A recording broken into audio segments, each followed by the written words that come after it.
Hello and welcome back to the second season of the EduPulse podcast. Feel free to sit back and enjoy our conversations with leading educational thinkers, movers and shakers, with a keen focus on helping our ITT and ECT colleagues navigate the choppy waters of education. Hello, everybody out there in the internet world who's hopefully tuned in to listen to our brand new episode of our EduPulse podcast.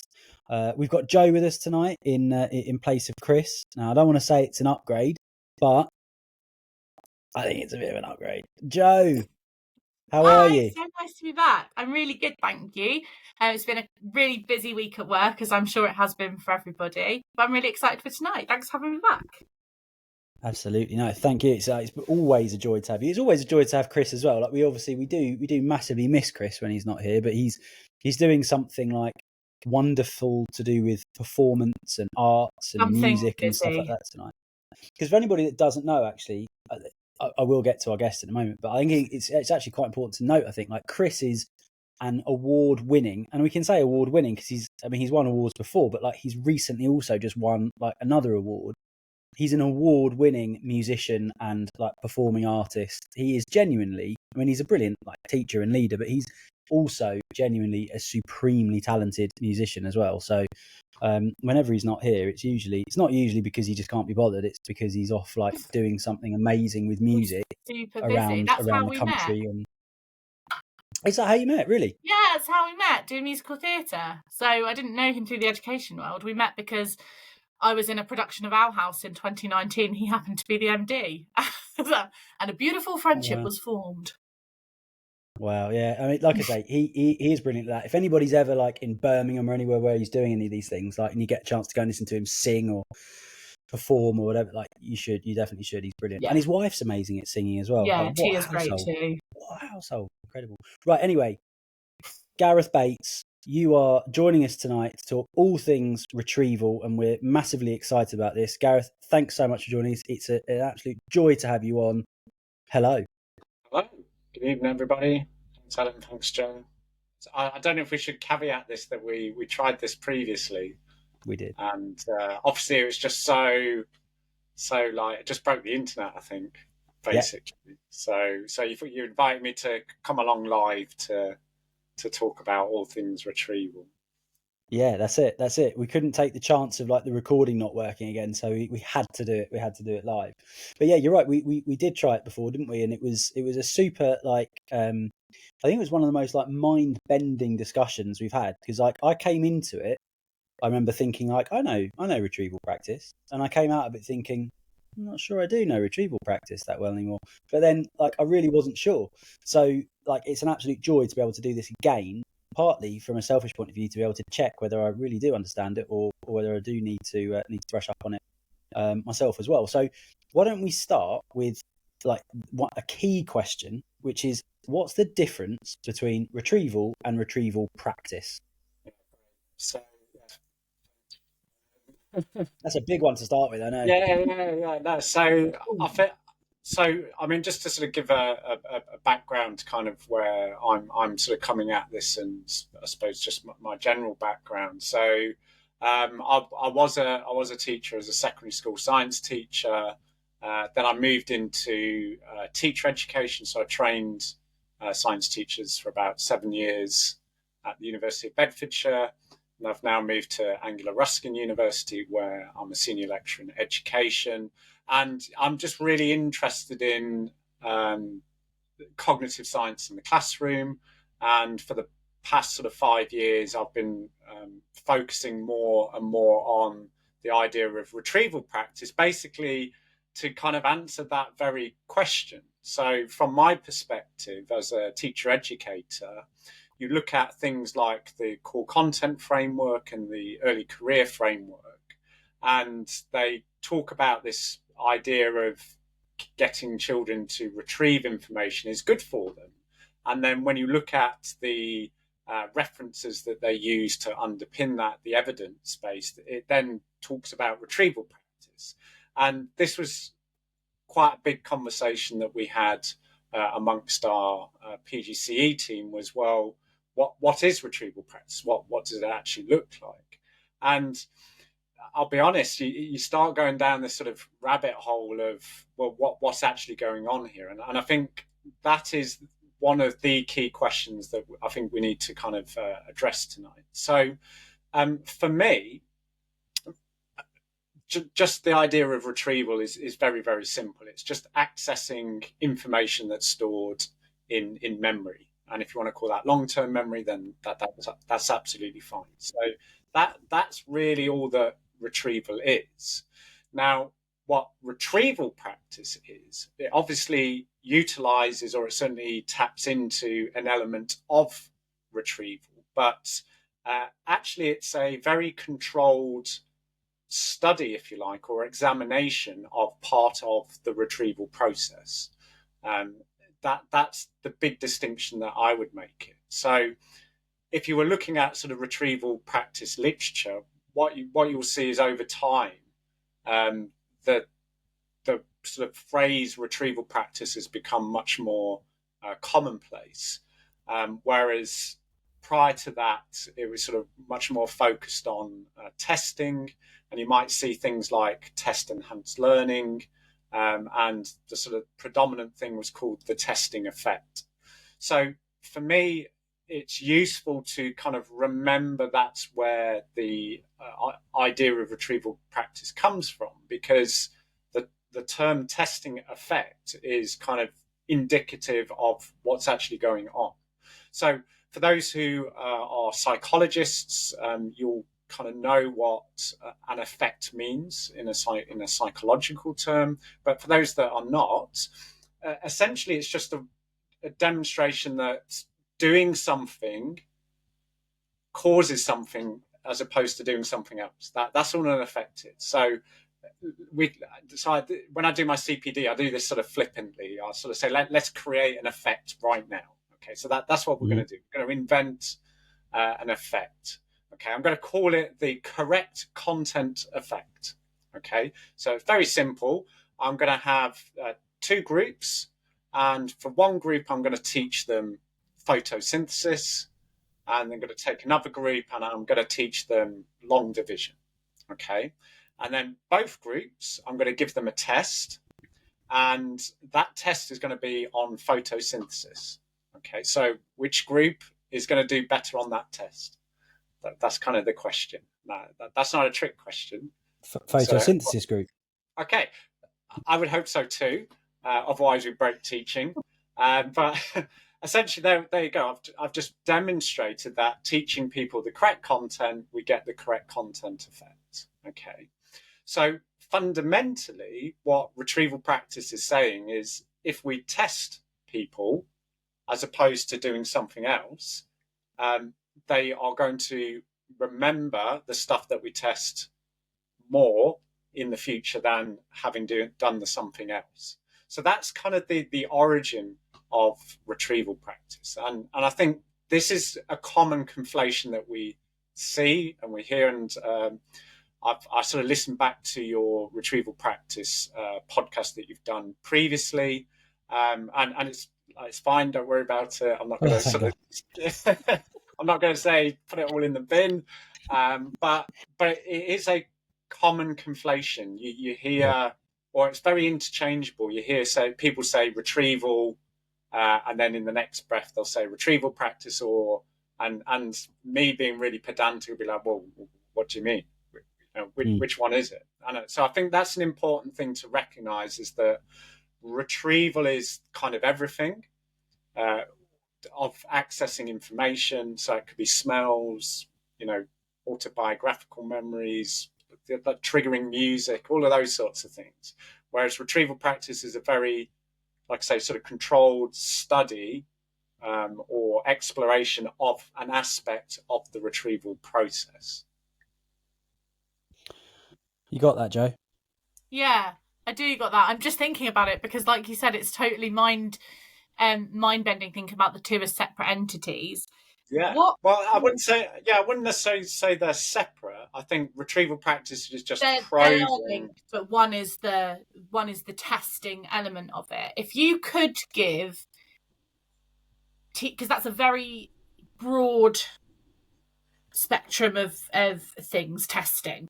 If you could give classroom-based teachers 5 top tips with retrieval practice, you've been training the lecturers today, what would you give them as their 5 top tips for retrieval practice in a classroom?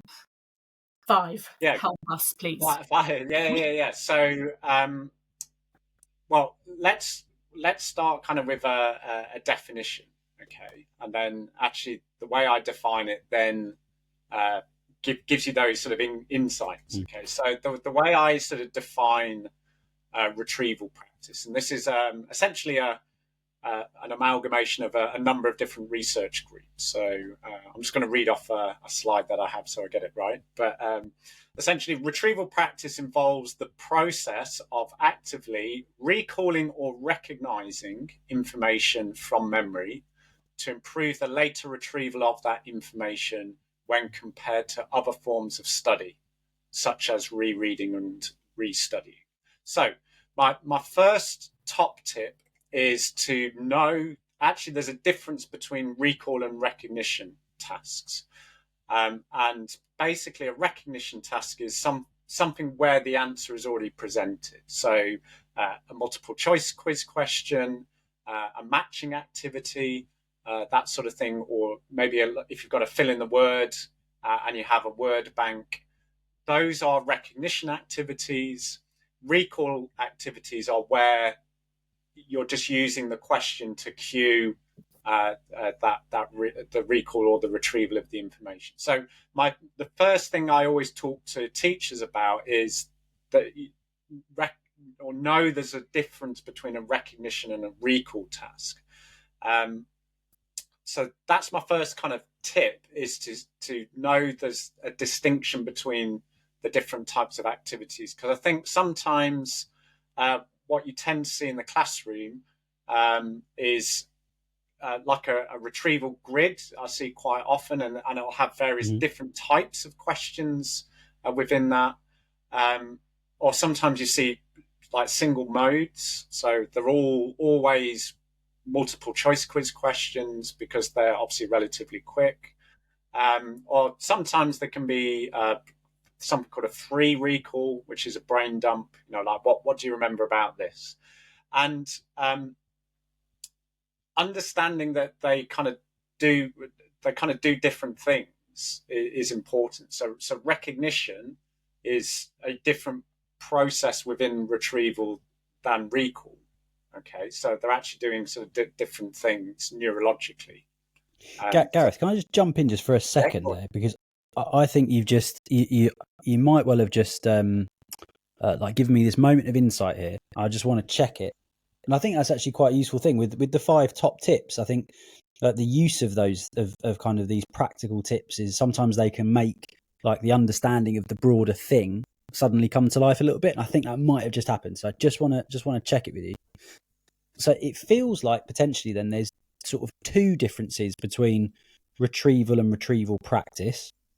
One of which being like the practical application of it, what it actually looks like, and retrieval practice is essentially about this testing. So it's testing ultimately memory, I suppose, right? And like your ability to retrieve that memory. Whereas retrieval itself is just that's a process, and that can happen not just through testing, but it can also happen through a smell or encountering something that triggers a memory. So it's more of a natural process rather than a contrived one, which retrieval practice is. The other difference would be that it's the purpose of it. And I'm just checking notes that I've been scribbling down here on my phone. So the purpose is another difference. So with retrieval, that's a natural process that just occurs. You could almost argue that there's not really purpose to it as such. It's just quite a nice thing. Whereas with retrieval practice, the purpose of that is to help you recall it quicker later on. So you've kind of got the contrived nature of the test that makes retrieval practice different from retrieval, and then also the fact of like the purpose of it is to make that information more retrievable next time you want it for a purpose, often of like passing a test or using it in some way. Absolutely, and I think that kind of really points to kind of where my research is going now, is particularly around purpose, and we'll sort of come back to that, because I think particularly with your previous podcast as well, you started to really touch upon that, and actually I think you brought out some really key considerations that, like I said, that's definitely the direction of my research around the purpose of the activity. Definitely. So I would say, my first top tip is understand there's a difference between recall and recognition. Now, hopefully we'll come back to this, why I think that's important, but we'll just park that at the minute, if that's okay. So going back to the definition. So my other top tip is all it's doing is ensuring, if you like, that you're going to get better retrieval later on compared to something else. Nowhere does it guarantee high success.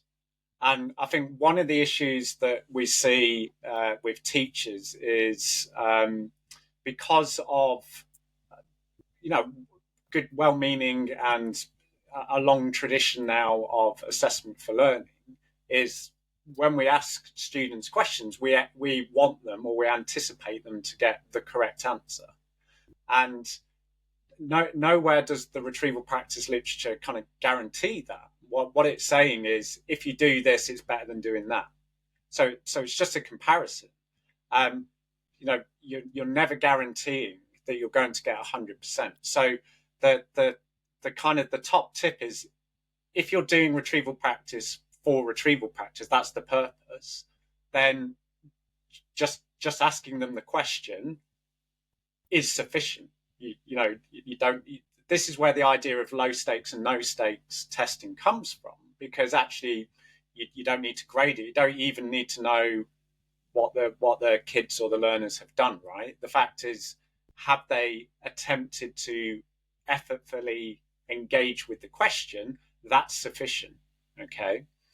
So that's my other thing. So what we see is certainly teachers conflate retrieval practice with assessment for learning. The latest paper I'm writing, they saw no difference. So when I said to them, what's the difference between retrieval practice and assessment for learning, they were like, it's two sides of the same coin, isn't it? It's basically the same thing.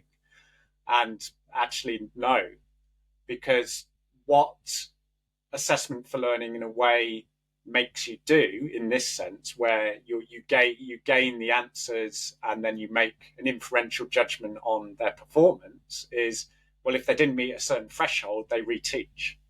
Okay, so and Tom Perry writes about this for the Education Endowment Foundation in his Cognitive Science in the Classroom. He says, I think they're opportunistically reteaching, and this isn't a good thing, because it's not assessment for learning. And you made that point in the podcast, the previous one as well, Adam, where you say it's an opportunity for learning, it's not an opportunity for assessment. And I think that drive of they've got to get it all correct for it to be effective is not what retrieval practice is there for. What it is actually the act of asking the question and then the students trying to answer it, irrespective if they get it right or wrong, is the benefit. So you don't need to collect the answer, and you don't need to act on it. Now, how do you improve that? So these are my next two. I'm going to give you two quick fire top tips. So let's just go back so we're clear. Recognition and recall. That's my first top tip. Second one is just do the retrieval practice. Okay.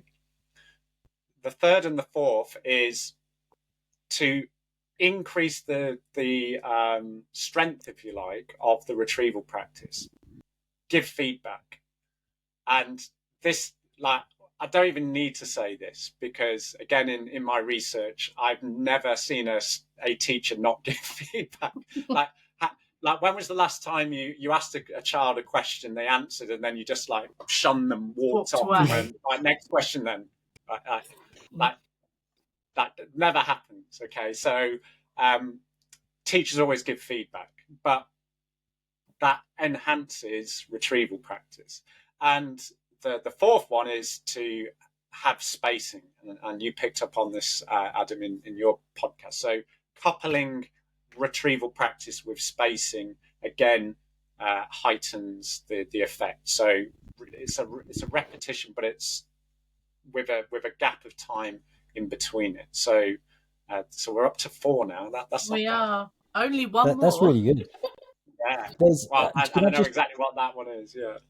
can I just jump in on this Yeah, go on this for it. point about the retrieval being the thing in itself, right? So Yeah. we talk a lot about this. We've said on a few podcasts, and I know that like we bang this drum in school all the time. Like it's really easy to get yourself into this mindset of thinking, like when you're designing a task, any task for a group of students to engage with something that you've taught them. It's really easy to start thinking about that as in, right, what do I want them to actually do? What do I want them to do and produce on the page?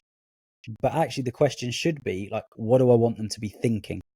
Yeah. Like, what do I want them to be thinking about? How do I want them to be thinking? And often that can be about the subject. So as a primary teacher, like we talk a lot at my place about the different types of thinking that we want kids to do in different subjects, right? And you know, of course, there's like massively broad overlap, but sometimes there is a particular type of thinking that we want them to do in art that's a bit different from like the systematic thinking that we maybe want them to do in a particular maths lesson. So it should be a case of like, what do I want the kids thinking about and how do I want them thinking about it? That should drive your task design, and part, you know, within that is that should drive your retrieval practice by getting them to do the thinking. That is the retrieval. The retrieval isn't the answer that they give you. Yeah, so it's the way I'm sort of, again, in my research, I'm sort of moving towards this idea of, I think what happens is, and this is nobody's fault, like I think this is just generally what happens is people get, or teachers you get, and I'll include myself here, we get consumed with the task and what the task sort of looks like, and we don't take that initial step back and think, what's the purpose? So I think you're right. We need to start couching things around purpose, then design the activity or the task, and then that will drive the process. So let's just think about that. So if we want the purpose to be leveraging the testing effect through retrieval practice, then what activities do we have at our disposal? Well, broadly speaking, we've got either a recognition or a recall task. Okay. Right, well, which one do I want them to do? Or do I want them to do a mixture?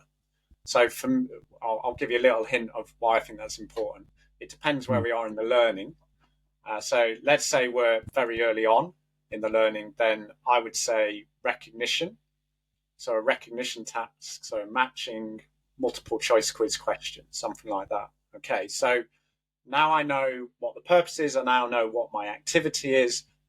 The process is I just give them the multiple choice quiz question. They have a go at it. I show them the answers, and then that's it. I move on. Okay. Whereas if you were wanting to do assessment for learning, you can still use a multiple choice quiz question. You know, you can do really sophisticated diagnostic multiple choice quiz questions, but the process is then different because you then are interested in the answers and unpicking misconceptions and so on and so forth, and you may need to reteach. So I think there is the other thing there, Gareth, just to add in, and if this is correct, I'd love you to say, but I think that there's a big thing there around what kind of answers are you interested in, because I think you're way more interested. Like in your head, you go, I'm interested in how many correct answers they've got because that makes me feel like I've taught this well. Yeah. That's a natural thing to go for, but actually. You want to be super interested in the wrong answers and why did they think it was that instead of that? Yeah, and I think for assessment for learning, you want to do that, and that's it. You want to therefore make it very sort of diagnostic in nature. But for retrieval practice, you may not need to do that because it is literally about them having a go at it. So I think that purpose. Sorry, I've got another question on that. I'm so sorry. Yeah, go for it. Do you think that AFL and retrieval practice can ever exist in the same the same task, in the same situation? Yeah, absolutely. Great question. Yes. And I think this is almost as this. I think this is where I'm now setting myself out differently to kind of the research base, in the sense that if you look at what the cognitive science researchers are saying, they're saying retrieval practice is an opportunity for learning. It's not an opportunity for assessment. But actually what they mean is that it's not a summative assessment. So they're still hung up on this idea that they think that teachers see testing as a summative pursuit. I've never, I suppose that's not true to say that I've never seen them talk about AFL. They do. So Henry Roediger does write about the indirect benefits of testing and retrieval practice, and he sort of alludes to the fact that it can be formative, but more in a way that it's at the back end, so like in study. So if they're revising, like where are your gaps in knowledge? So they don't necessarily see it as part of the teaching process. But where I'm coming at it now is like, yeah, they have to be compatible, in the sense that if you look at all of the retrieval practice literature, no one's come up with a brand new novel strategy. Okay, like multiple choice quiz questions, matching, recall questions, brain dumps, think, pair, share. These have all existed for a long time before retrieval practice kind of got their hands on it. So I think it's naive to say that they're non-compatible. Now, what I would say is, yeah, they're compatible but that's on an activity level, and I think this is the issue, and this is why we need to take that step back to the purpose, and make sure the activity aligns to the purpose, and then, like I said, that will then drive the process. So that's definitely where I'm now in my thinking around this, is that actually, if we want this to be helpful to teachers, and of course the cognitive scientists do, they write about this all the time in their papers, like, we want educators to adopt this. Well, I think we need to meet teachers at where they're at with regards to their other practice. Loads of stuff goes on in the classroom. It's not like we were twiddling our thumbs for 5 minutes going, oh, I wonder how could we have filled this 5 minutes? It just feels like this void. Oh, now we've got this retrieval practice. Oh, brilliant. Like that solved a problem, right? The fact is, and this is my fifth tip, this is really good, Joe. You've like really like set me up for this. This is what she does. This isn't rehearsed either. Yeah. That's what she does. Yeah. The fifth tip is exactly that. It's remember that retrieval practice, it's better than something else. So where are you going to put retrieval practice? It's about replacing the least or the less effective activity. So thinking about what you're doing, and is that as effective or less effective than retrieval practice, or is it more effective than retrieval practice? If it's more effective, keep doing it. If it's less effective, then do retrieval practice. And I think that was a point you were really wrestling with in your previous podcast, Adam, about like you sort of talked about like, oh, teachers say there's no time for it, and you're saying, yeah, well, there definitely is, and you've got to make time. And I think you're right. I think it's understanding where the activity, when you have that purpose, is either inefficient or ineffective in comparison, and it's about replacing those types of activities with the retrieval practice. I think that actually also raises another really interesting point about the this idea that retrieval practice happens at the start of a lesson. That's where it goes. Yeah, there's no evidence for that. So there's some myths around retrieval practice. So let's just do some good teaching. And I wish I could put a slogan that says like myth busting on the screen. Yeah. Not that clever. So my top 5 tips then. So recall recognition, understand there's a difference. You're gonna have to remind me now. The way it's enough to just do the retrieval practice. Oh yeah. If you want, the purpose. If you want to leverage the testing effect, then just give them the test. That's sufficient. And then link it. give feedback and link it to spacing, and then finally it should be almost like a replacement exercise of less effective or efficient strategies. They would be my top 5 tips. Can I just ask one thing that has just jumped out there? So you said, and I think I know the answer to this, but let's just check it. So the first one of them was just give the test, right? That is sufficient. If the thing that you're aiming for is the effortful retrieval, give them the test. Yeah. But then give them feedback as well. Yeah. Okay. So this is the kind of thought experiment. So it's very counterintuitive. So we are going to do retrieval practice at the beginning of the lesson for this scenario. Okay. Yeah. So the kids come in. You've got 5 questions on the board. Answer those, please. They answer it. You say, great. Here's the answers. That's your feedback. Okay. That's all that feedback is. You show them the answers. Right. Now you black the screen off and you do the register. Okay. If you were then to, after the register, put the 5 questions back on, let's say, for example, you did gauge how well they'd done. Okay. And let's say they got 2 out of 5 average. What's now going to happen with that second set of questions? They're hopefully exactly the same questions. The scores will increase because they're the same questions based on the answers. Exactly. So what you've done is you've demonstrated the testing effect. They've now improved the later recall of that. Okay, it's in a very, very short window, but that 2 out of 5 mental state, if you like, no longer exists because they've done the questions and you've given them the feedback. So I think this is also why using it as an AFL strategy is counterproductive, because by giving them the answers, they've increased their scores. So they now know the right answers. Okay, so using that as kind of some inferential judgment that the learning hasn't taken place. Well, it just has, because you're giving them the questions and you're giving them the feedback. So that's I guess why would the feedback be important to give if the purpose is just for them to have done the effortful retrieval? Yeah, that's a really good question. So there's a bit of a, so looking at the evidence base and the researchers, you can actually just give them the test. I mean, this is kind of the miraculous thing about the testing effect. I'm still kind of surprised by this. Like, even though I read it on a daily basis, I still think this is mad.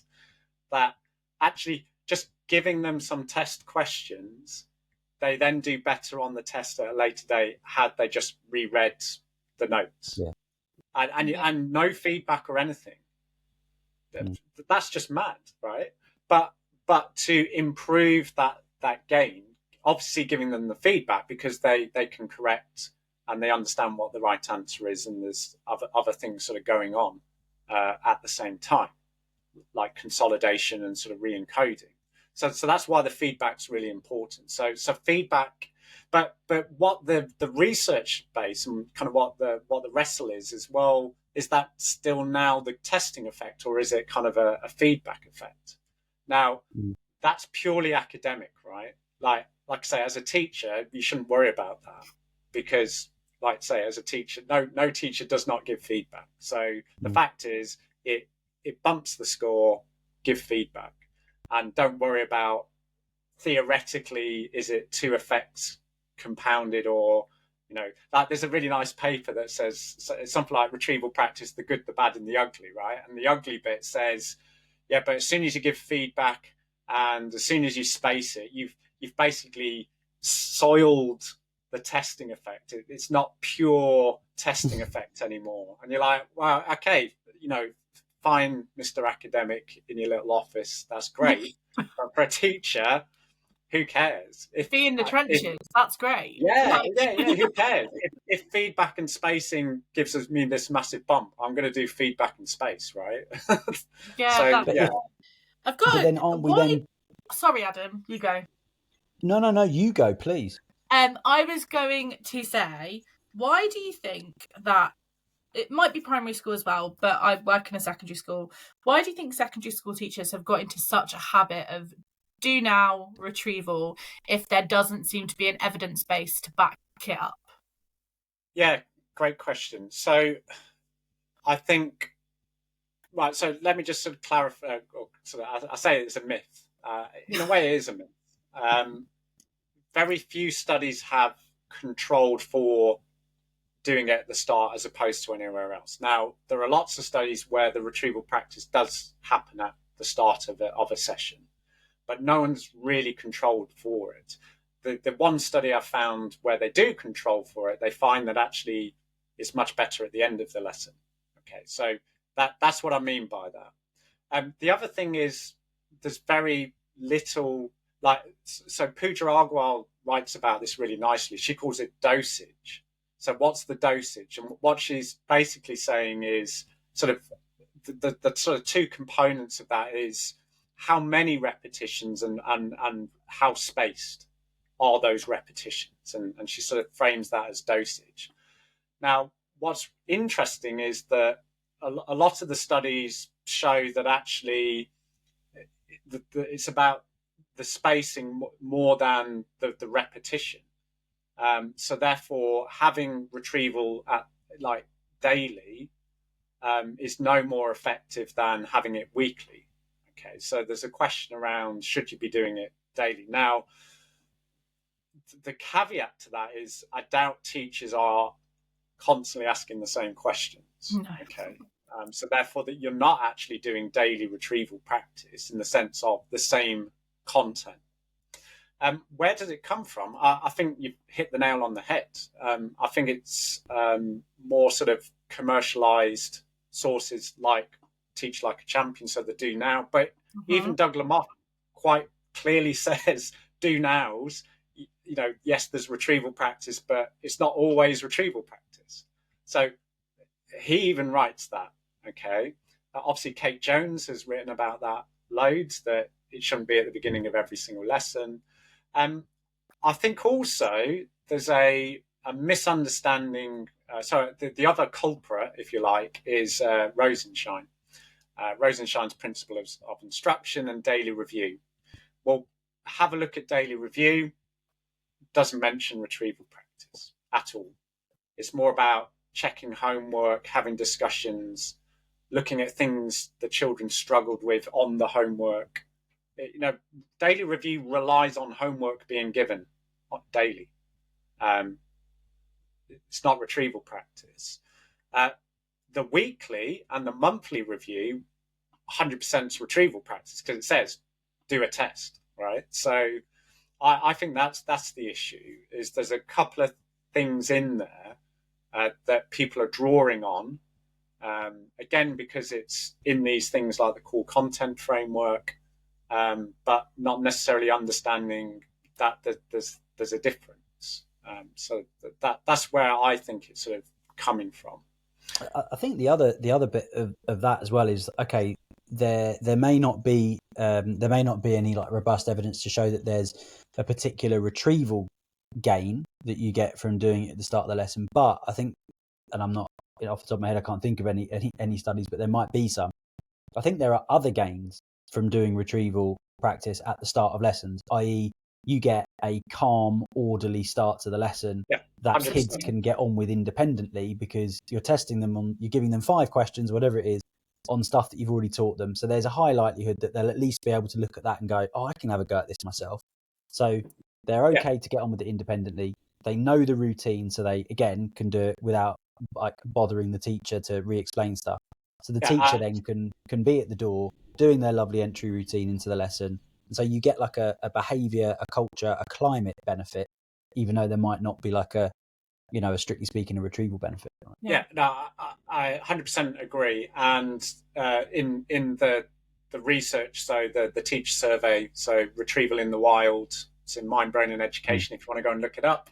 The 4 reasons why teachers say they do retrieval practice. One, unsurprisingly, is to leverage the testing effect. No, I was really pleased to see that. Yeah, good guys. Well done. We did it. Yeah, another reason is for behaviour. It's a behavioural tool, and I'm like, so a lot of people ask me like, well, what do you think about that? Thinking I'm going to be like, find it really like abhorrent. And it's like, that's fine, right? Because if you can get 50 minutes of a calm lesson, that's really good learning time. And if you've gained that from a retrieval practice, exactly as you said, hasn't necessarily been effective, well, I would say 50 minutes gain is way better, is probably better gain than you got from a good retrieval practice anyway. So I'm massively sympathetic to that. And we actually wrote that. It's kind of a bit tongue in cheek, but it seems to have flown. Like it obviously got through the peer reviewers, so we're quite pleased with that. But that actually having it as a behavioural tool is an indirect benefit that researchers haven't sort of seen before. And like I say, we kind of, it was a bit cheeky, but actually, like I say, I think there's some good credibility to that. So yeah, I agree with that. There's practical credibility to it. Yeah, exactly. Without doubt, right? Implementable credibility, 100%. And like I say, that the 50 minutes, like I say, I mean, we've got to remember we're talking about something that's a tiny fraction of our teaching time, right? Yeah. So anything, if it can give us gains anywhere else, then we're going to take it. So yeah, I'm massively sympathetic to that. A third reason was assessment for learning, that they see it as assessment for learning, which we've already touched on. But the fourth one, and again, this is kind of where my thinking's been focused, is this idea of we want them to retrieve stuff because it's linking to new learning. And like so that's kind of interesting in the sense that, again, that's not really the purpose of retrieval practice. So what I mean by that is the assumption is that learning has finished, like in retrieval practice. So they do their learning phase in the experiment and then they just do the restudy. So there's an underlying assumption that learning has happened in these testing effect experiments.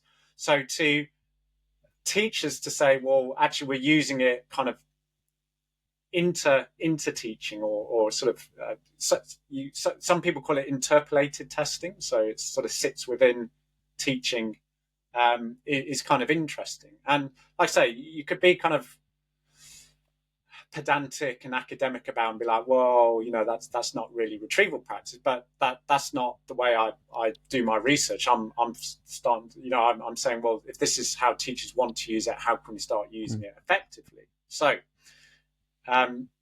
you make a really interesting, so I'm sorry, everyone should just go back and listen to the Retrieval Practice podcast. That's a great plug. Yeah, well, you should because you make this. You talk about again. You talk about the right things. This idea of activating. Now, so is that retrieval practice or not? I don't know.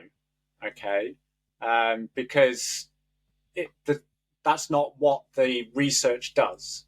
Okay, now, and again, from a pragmatic perspective, we shouldn't really care. Like teachers, you shouldn't really care. Okay, like I should care because that's my job. But teachers, you shouldn't really care because actually, what you're talking about, really, if we think about it, it's not necessarily retrieval practice. What it is, it's schema activation. Okay, what you're trying to do is get them to remember things. And I suppose the one thing we haven't talked about is, well, when we get children to retrieve things, yeah, they can get the right answer, but what else do they think about? So again, another thing I do on my CPDs, I say, right, okay, what year was the Battle of Hastings? You don't need to answer, because actually I'm not interested in the answer. I don't care about the answer. What I'm more interested in is what else popped into your head. Okay, and for some people, it's all weird. Like someone sang me the Hastings car insurance advert. That's right? what was going on in my head. Okay, yeah. So you know that's completely unrelated, right? But what's happened is that's called so I've cued your retrieval, and actually you get quite a large schema that sort of pops out. Okay, now go and talk to some other, some people that they don't have that schema. So like I've done this with like American teachers, and they're like, I don't know, I know it's 1066, but I've got no schema. Yeah, but why would they? If they've done American history, it doesn't really matter. But the point is that just getting a right answer, some kids are going to have really big schemas being activated, whereas some kids aren't. So if you're thinking about schema activation, this comes back down to the purpose, then actually sometimes retrieval practice may not necessarily be appropriate in certain cases. So something like a recognition task, where it's just a multiple choice, may not be very helpful, whereas a free recall brain dump or think, pair, share actually might be a really good thing, because just giving that time to discuss, talk, write as much down as you possibly can, and then do you like your cops and robbers, like, oh, what did they say? Well, that's really good, take that. Actually, that's much better for schema activation, and therefore links into your new learning. And there is emerging research around that. So this idea of doing retrieval practice before generative activities gives way better results than doing the generative activity with the retrieval practice directly after. So again, going back to purpose, if it's for schema activation, that's what I would call it, then thinking about the activity. So think about those much sort of, like, even just discussion, class discussion is still really good for that. And then that drives the process. Now, there's a bit of a spanner in the works here, in the sense that, are you doing retrieval practice at the beginning of the lesson? So the other thing you discussed was the idea of working memory. So again, you don't need to embarrass yourselves and answer these questions, but I ask teachers this all the time. It's good fun. You say to them, right, okay, working memory is limited. I think they're all comfortable with that idea. So I say to them, right, okay, how many chunks of information can we hold in working memory at any time? And they have a little chat, and I don't do audience participation because teachers are the worst at it, aren't they? We always sit at the back at CPD, and we never want to get involved, even though we expect that of our kids, right? But, yeah. But to be fair, they're really good at that. Okay, so usually they say somewhere between 2 and 9, fine, no problem. The other thing I say is, right, okay, what about in time? So if you were not to actively try and keep information in your working memory, how long would it actually stay in there? Okay, 20 seconds. Right, well, there you go. Look at that. Showing off. Is that right? Is that right? Yeah. But yes. between 10, 30 seconds. Right, okay. So if you genuinely think the purpose of your retrieval practice is that schema activation, and you're asking, just for argument's sake, 5 questions at the beginning of the lesson, what happens if I'll get my camera right, 4 and 5 linked to an activity 40 minutes into the lesson? It's not there in your working memory. And that's exactly what you were saying, Adam, is, well, surely you want it in their working memory to then use in the new learning. Well, if that's the case, then you need to do the retrieval or the schema activation immediately before you do that learning activity. So having it all at the beginning of the lesson doesn't necessarily work. Now, a very common question I get asked is, well, couldn't I do both? Like, I've got a mandatory policy at school where I've got to do retrieval practice at the beginning of the lesson. Yeah, fine. Do your 5 questions at the beginning of the lesson, immediately before the activity, redo the question. What I would say is maybe change the modality. So if it was a recognition task, maybe move to a recall task. So you're just changing up the format. And that sort of taps into the desirable difficulties view of retrieval practice, which is using different variety. There's just so much richness in everything that you're saying, I think. But I suppose with that as well, this idea of like, okay, well, can you still do it at the start? Like, does it still have value? Well, yeah, it does. It's just got a different value. Like, if you do it, different purpose. Different purpose. Beginning of the lesson, I am doing it for the sake of leveraging the testing effect. I'm then going to do it right before this activity because it's about schema activation. Yeah. Mm. So that's Could why you I think argue- that's why I think the purpose activity process sort of Yeah. thinking is really quite helpful for teachers. Write that down, Joe. Purpose I activity am. I'm process. literally writing it as we I'm go. gonna coin it. I'm gonna coin it like the PAP framework, something like that. Yeah. That'll be good. Oh, you should. You should definitely write. Honestly, you should definitely write something on that, like purpose activity process. That would be gold to read, wouldn't it? Could you argue as well though that by doing it at the start of the lesson to leverage the testing effect, could you argue then that when you do it later in the lesson, that schema activation is going to be faster because they've already been retrieved that knowledge earlier on in the lesson? And could that make it worthwhile? That's a neat question. That's a very, very neat question. Can I tell you why I've asked that one first? And again, if you think there's a flaw in this plan, then tell me, because I've got a whole school of people doing it. So at the start of our reading lessons, we will clarify the meaning of particular technical words, particularly that are going to come up in the reading that we're about to do.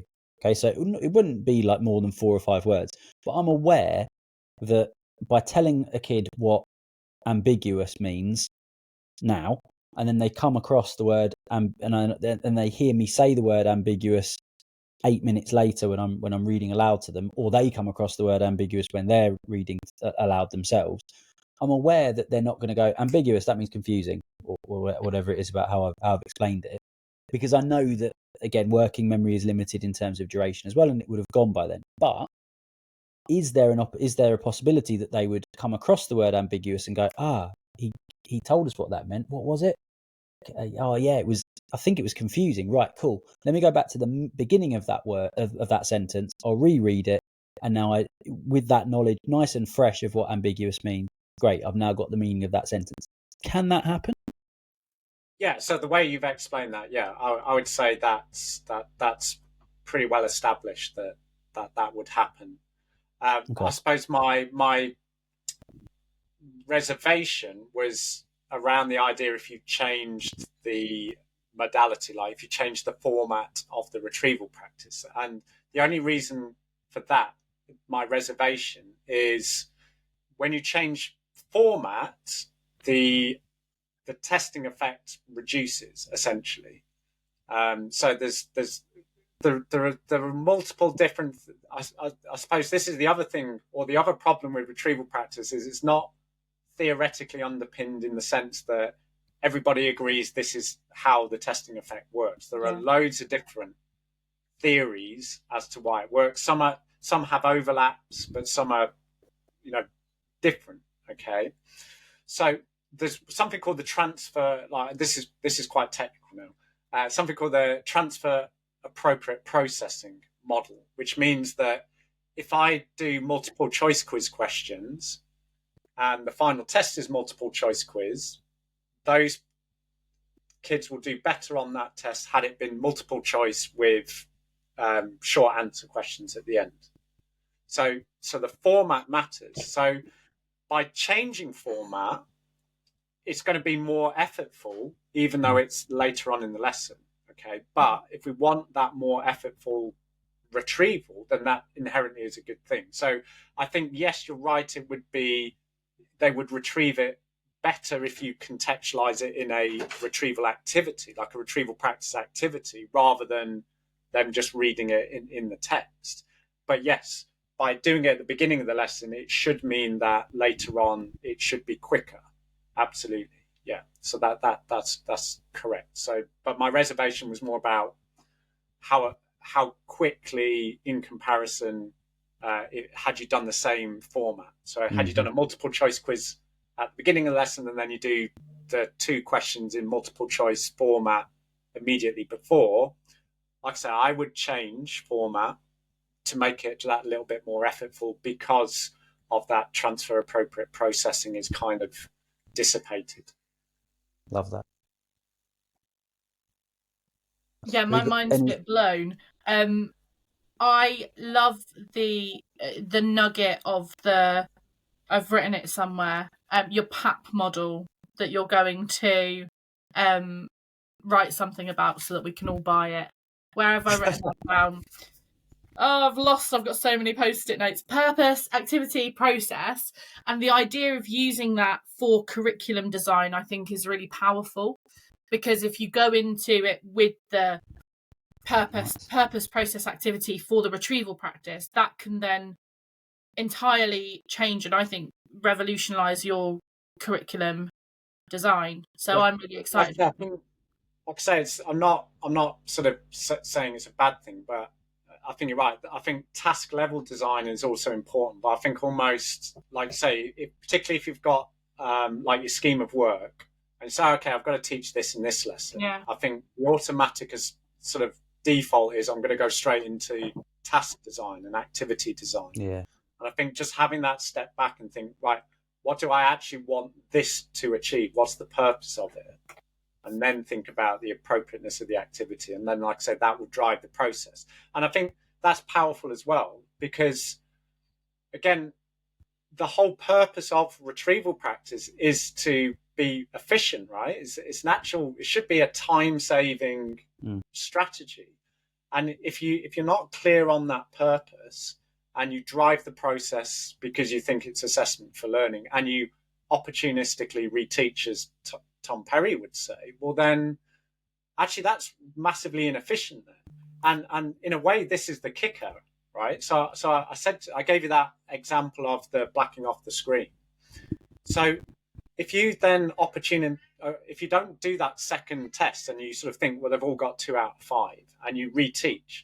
Now, if that reteaching's really quite passive, like you're just telling them, then that's no better than restudy or rereading, which is inherently a worse strategy than retrieval practice. So you may as well just give them the test again, because that's even better, right? So in a way, having that PAP framework should give teachers time back, because my biggest concern is that you're doing the do nows.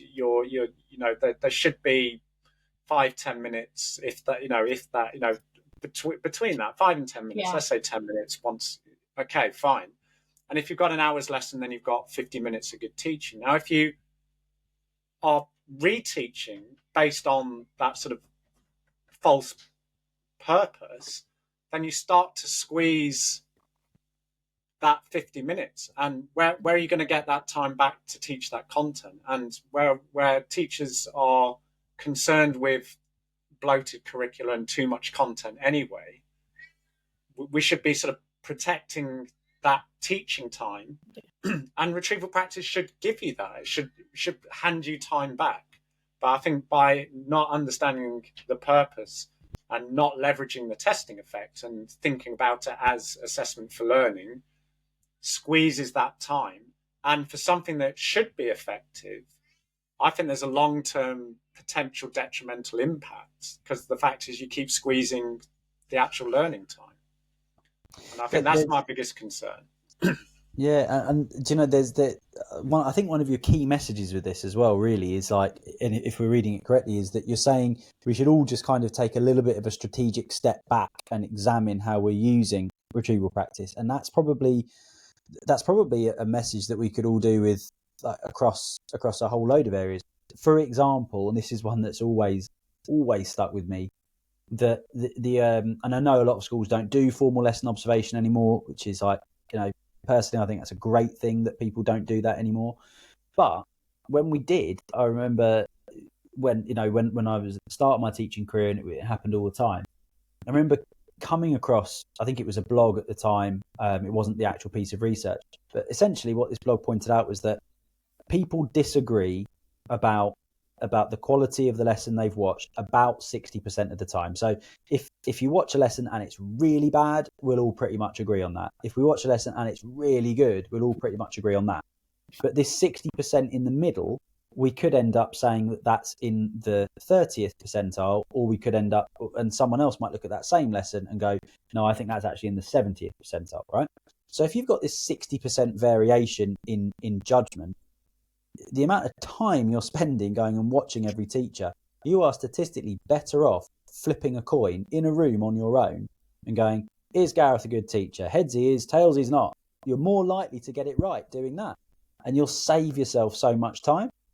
And so, and when you think about it like that, you go, God, this practice must be bad then. let's stop doing it, or at least let's look at how we're doing it and the purpose. Again, the purpose of a lesson observation to judge a teacher, bad. The purpose of a lesson observation to inform and prepare for a coaching session to help develop that teacher, potentially good if you get that process right. So just focusing on what the purpose is, which again is like your real central message, I think. Take a strategic step back, reconnect with your purpose, and then adapt your process so it is more aligned to that process, to that purpose. It was almost so clean. Yeah. Nearly there. I agree with that. As I said, that's kind of where I'm at now, having sort of been sort of really sort of embedded in the sort of the literature, but then starting to say, right, how are teachers using this? And I think that's, you know, people talk about the theory practice gap all the time, and you know, it's clearly there. But I think what I'm trying to do is, like I say, sort of meet teachers where they're at, and to sort of poo-poo this idea that it shouldn't be behavioural. That's not the purpose of it. It shouldn't be assessment for learning. That's not the purpose of it. And it's not schema activation. That's not the purpose of it. Actually, what I'm saying is, right, well, if that's what you want as the purpose, I love that. Like, what does it? How can we make that effective and useful? Yeah. So I think that's kind of my drive forward now in my research, is saying we know this exists. We know it's a good thing. Like, and a lot of the cognitive scientists, they say their big general conclusions on all of their papers recently is, therefore teachers should use this. And it's like, well, come to England, we are using it, and we still need help with it. So that what does that look like? But you know, that's not been forthcoming. So I'm hoping to kind of occupy that space to bridge that gap. And like, we really hope that like you can absolutely occupy and dominate that space and do wonderful things with it, because like so much of what you've said here is just like really, it's made an awful lot of sense. And it's really connected with, I think what you've done really effectively is kind of connect this theory with the practice, but also with the practicality of what it's like being a teacher. Like, you keep saying things like, actually, teachers probably shouldn't worry about that. And I reckon that there's loads of teachers listening to this going, oh, thank goodness, I don't have to worry about it. Like, we felt like it was a bit of a silly thing for us to be concerned about and thinking about, but we just sort of felt like we had to. I know I've definitely been in that boat.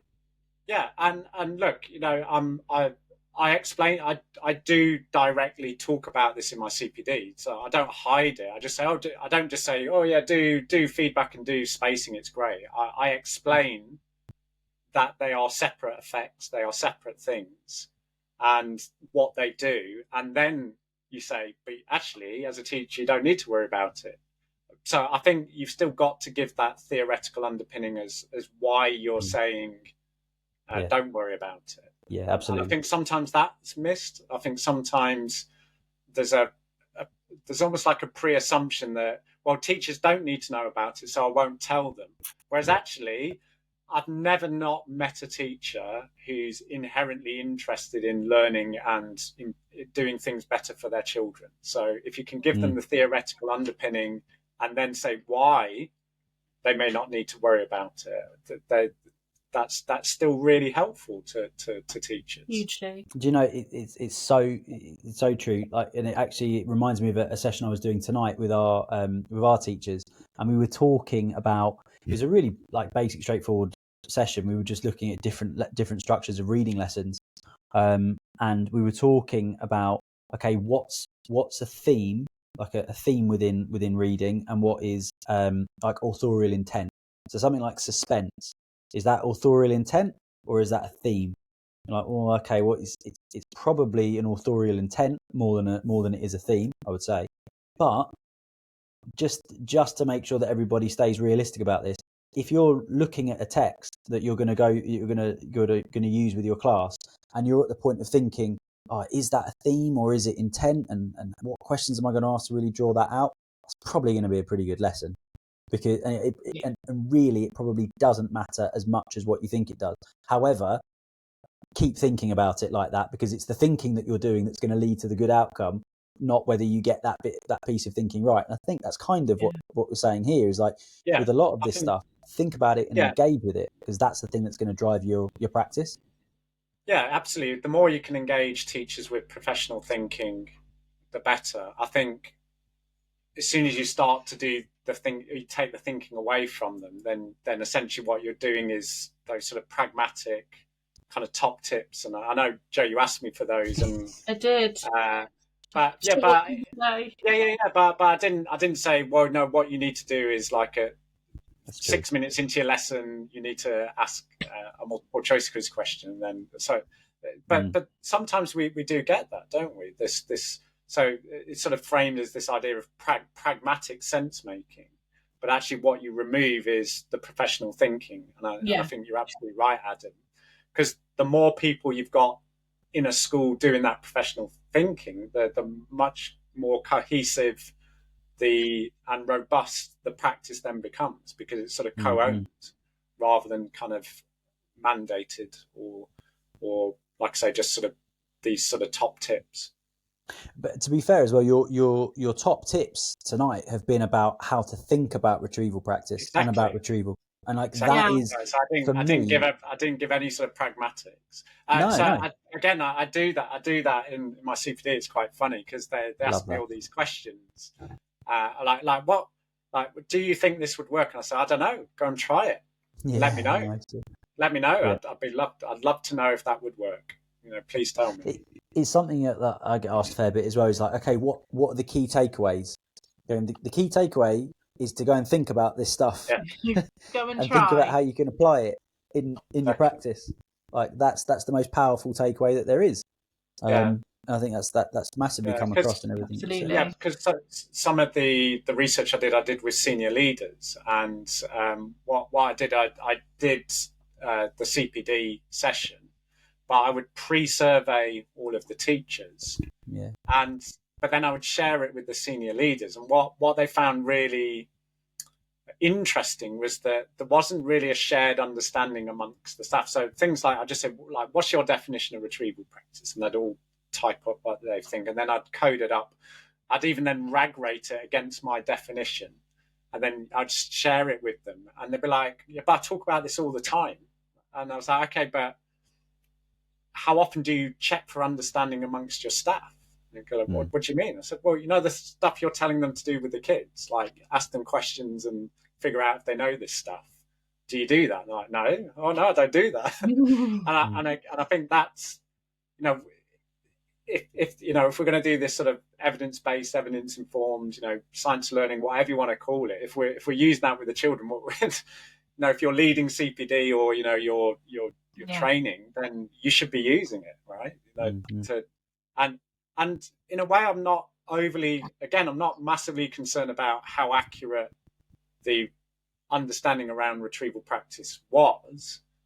What I was more interested in was the shared consensus and understanding. Shared language. Because it's very difficult then to do CPD if someone thinks it's one thing and someone else thinks it's another. But I found that really fascinating, that at the sort of leadership level, they assumed there was sort of a shared understanding when there wasn't. So again, developing that sort of professional thinking within the sort of internal CPD and your departments or your staff meetings, I think is really important as well. Sure. Hugely. Gareth, if people wanted to kind of have you come into their school or into their trust and do some work with them on retrieval and kind of bring some of your brilliant research into their organisations, how do they go about that? How can they contact you? Yeah, so I mean, Google me some. So it's just gareth.bates at aru.ac.uk.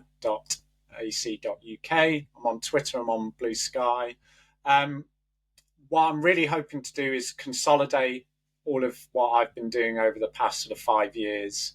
And what I'd really like to do is develop a CPD program, and I've come up with a title which I think is quite neat, which is Retrieval for Learning. And I've sort of come at that because it's kind of that little nod to people thinking about retrieval practice as assessment for learning. And I just thought, nice. Again, just trying to bring everything to make it sort of look compatible rather than sort of separate. Because I think that's kind of what the literature is trying to do, saying, look, retrieval practice is very separate, but I don't think it is. And it's behaviour for learning, assessment for learning, retrieval for learning. Yeah, exactly. Just a nice little play, isn't it? It's a bit of comfort for teachers, and then I'll just completely smash up their ideas of what they think they're doing, like I've probably done with you guys tonight. Before I then build them back up. Yeah, I build them back up, obviously. Don't leave them crying. Fantastic. That's not the plan. But like I say, I think whenever I've done this, like I say, I've never not met a teacher who's inherently interested in doing things for the betterment of their children. So, I think they just find it interesting. So, yeah, it's brilliant. Gareth, thanks so much for coming on tonight. Joe, do you have any final words, and do you want to wrap us up? Always me. This always falls on me. I'm going to bounce it back to Gareth.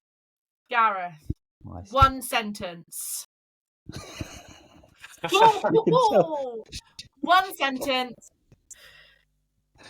Retrieval practice. Why? ? One sentence. Go. Why? You've told us what. Why retrieval for learning? Let's go for this. Yes. Why retrieval for learning? Why retrieval for learning? Because I think retrieval is an inherently useful process in the overall learning process. Yeah. Therefore, understanding it and getting it right to be efficient and effective is just going to support all of you. Perfect. That was wonderful. That's good. Gareth, thanks so much. Thanks so much for coming on. Thanks to everybody that's been listening live, and to everybody that will hopefully download and view our most recent podcast. We had 1,800 views and listens. I'm reliably informed, so that sounds pretty good. So thank you to everybody for your continued support and listenership. It really is massively appreciated. And apologies that Chris wasn't with us tonight. I know that's it's a big highlight for most people, I think, when they tune in. But we brought in Joe, so what could be better? And yeah, Gareth, seriously, thanks so much for everything this evening. It's been a genuine education. And yeah, hopefully as your work progresses, it'd be great to have you back on, and we can talk retrieval again if you're keen. Yeah, talk retrieval for learning. Yeah, exactly. Yeah. See how it's all going. Yeah, retrieval for learning. Love it. We'll leave you with that. Thanks so much, everybody. Have a lovely evening, and we will see you next time. Thank you, guys. Thank you so much for tuning in to the latest episode of the EduPulse podcast. Why not help broaden the conversation and join us over on social media at EduPulse Co, or sign up to our newsletter at edupulse.co, and we'll see you next time.